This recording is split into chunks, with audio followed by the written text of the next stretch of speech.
Is it time to make your initial teacher education course anti-racist?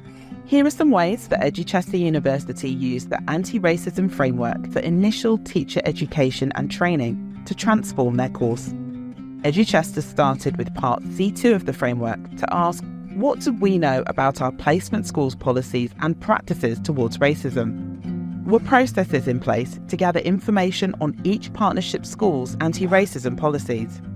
Who was responsible for analysing the policies and ensuring that they were shared appropriately with student teachers on placement? And were there annual post-placement reviews to determine which students failed and why?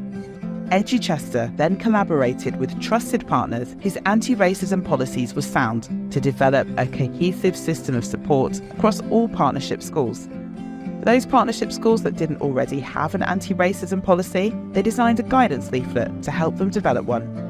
To explain why student teachers require knowledge about anti-racism and why this is especially important for Black and global majority student teachers, they made a video including voices from the partnership and student teachers. They then ensured that the leaflet and video, along with a statement of expectations for schools on anti-racism, were included in the partnership agreement signed by all schools. Chester's pathway to making their course anti-racist was not without challenges common across the sector. Short postgraduate courses make it difficult to include an effective racial literacy education for students. Chester also faced regular resistance by student teachers who claimed that the course had too much content about anti-racism and that they felt unsafe when learning about racism. Using the framework guidance in parts C3 and C5, along with the resource links, Chester navigated their way through these obstacles. They talked with their students to understand their varying experiences before the course. They also made a commitment to embed anti-racism in their course.